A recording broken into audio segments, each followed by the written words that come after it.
इस कहानी का नाम है वेव्स ऑफ विजडम। आज इस कहानी की हेल्प से हम नए नए वर्ड्स और नए नए सेंटेंसेस सीखने की कोशिश करेंगे। In a small town, small का मतलब होता है छोटा, टाउन मतलब शहर। In a small town in South Australia, South Australia के एक छोटे से शहर में लिव्ड क्या होता है? रहता था या रहती थी।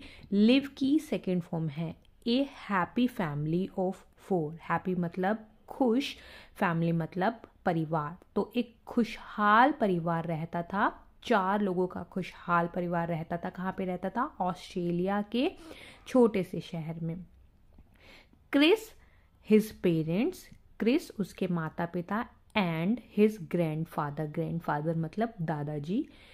उस परिवार में कौन कौन था? क्रिस, उसके माता पिता और उसके दादाजी। एवरी मॉर्निंग, एवरी मॉर्निंग मतलब हर सुबह। क्रिस वुड गो, यहाँ पे वुड गो का मतलब क्या है? जाता था, क्योंकि ये काम बार बार करता था, रेगुलर एक्टिविटी थी और एक से ज़्यादा बार रिपीटेटिव एक्टिविटी थी, तो इसलिए हमने वुड गो का यूज़ किया है। Chris would go to the beach, beach पे जाता था क्रिस विद हिज ग्रैंडफादर, अपने दादाजी के साथ। टू वॉच मतलब देखने के लिए। द सनराइज, सनराइज मतलब सूर्य उदय। To hear the mighty waves roar, hear मतलब सुनना, सुनने के लिए। किसको सुनने के लिए? द माइटी, माइटी मतलब ताकतवर या आप शक्तिशाली भी बोल सकते हैं। माइटी वेव्स, वेव्स मतलब लहरें। गर्जना, रोर का मतलब होता है गर्जना। तो जो ताकतवर लहरों की आवाज थी उन्हें सुनने जाता था। And to watch his grandfather swim, अपने दादाजी को तैरता हुआ देखने के लिए जाता था। वॉचिंग हिज ग्रैंडफादर स्विम, यहाँ पर क्या मतलब है इसका? वॉचिंग हिज ग्रैंडफादर स्विम मतलब अपने दादा को देख कर। कैसे देख कर? अगेंस्ट द, अगेंस्ट का मतलब विरुद्ध। किसके विरुद्ध? जायंट, जायंट मतलब विशाल। Waves of the ocean, waves का मतलब क्या होता है? लहरें। किसकी लहरें? ओशियन, समुद्र, सागर की जो लहरें थी उन लहरों के विरुद्ध अपने दादाजी को तैरता हुआ देखकर थ्रिल्ड क्रिस, क्रिस क्या था? रोमांचित हो गया। थ्रिल, रोमांचित होना, ये इसकी सेकेंड फॉर्म है, हो गया। When क्रिस वॉज ओनली 4, अब when का मतलब वैसे तो क्या होता है? कब, लेकिन यहाँ पर बात बताने के लिए कुछ when का यूज़ किया है, तो यहाँ पर हम कब नहीं जब बोलेंगे। When क्रिस वॉज, जब क्रिस था, क्या था? ओनली 4 मतलब सिर्फ 4 साल का था। ही शेयर्ड विद हिज ग्रैंडफादर, उसने अपने ग्रैंडफादर के साथ शेयर किया, मतलब अपने ग्रैंडफादर को बताया। हु ही डियरली कॉल्ड पा, अब डियरली मतलब वो लाड से या प्यार से क्या बुलाता था अपने दादाजी को? पा। तो उसने अपने ग्रैंडफादर के साथ शेयर की कोई बात, मतलब उन्हें बात बताई। Pa, I want to become, want to become मतलब बनना चाहता हूँ।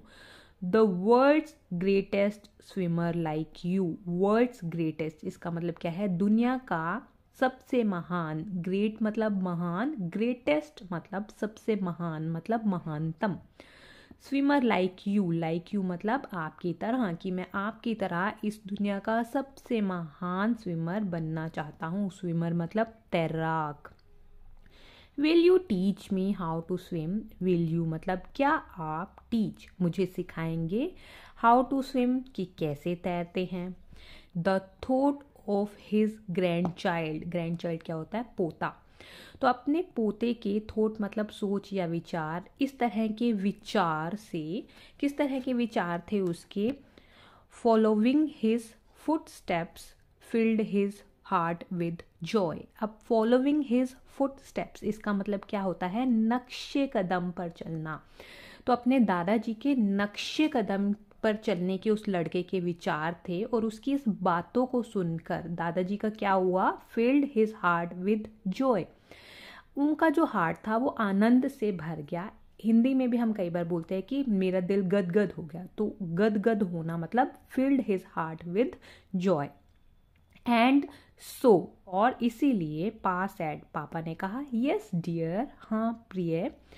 स्विमिंग मेक्स, स्विमिंग क्या होता है? बनाती है, स्विमिंग बनाती है। वन फील स्ट्रॉन्ग मजबूत, पावरफुल मतलब शक्तिशाली, एंड ब्रिंग्स वन क्लोजर लाती है पास में, किसके, टू मदर नेचर, जो हमारी मदर नेचर है उसके नज़दीक लाती है, हमें स्ट्रॉन्ग बनाती है, मजबूत, और हमें शक्तिशाली बनाती है। वी विल बिगिन, हम शुरू करेंगे, बिगिन मतलब शुरू, द लेसन फ्रॉम टुमारो मतलब हम कल से अपने लेसन शुरू करेंगे। बट अब यहाँ पर कोई एक और बात वो उसके दादाजी उसको कहना चाह रहे हैं, लेकिन यू मस्ट, मस्ट मतलब होता है जरूर, you must promise me one thing, तुम्हें एक वादा करना होगा मुझसे, वन थिंग मतलब एक वादा करना होगा। Come what may, come what may का मतलब क्या होता है, चाहे जो हो जाए, you must not give up, तुम्हें हार नहीं माननी है, गिव अप का मतलब हार मानना, you must not give up, तुम्हें हार नहीं माननी है। यस पा, तो उस बच्चे ने क्या कहा, यस पा I will do my best, मैं बहुत बढ़िया करूँगा, I will do my best मैं बहुत अच्छा करूँगा। अब कई बार हम बोलते हैं I will try my best, तो उसका क्या मतलब होता है, मैं पूरी कोशिश करूँगा, लेकिन उस लड़के ने क्या कहा, I will do my best, मैं अपना बहुत अच्छा करूँगा। प्रॉमिस्ड क्रिस, क्रिस ने इस तरीके से वादा किया।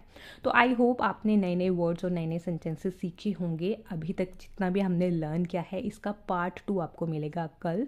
तब तक के लिए जितने भी वर्ड्स आपने सीखे हैं इनको सेंटेंसेस बनाकर इनकी प्रैक्टिस कीजिए, और अगर इसका नेक्स्ट पार्ट देखना चाहते हैं तो कमेंट ज़रूर कीजिएगा।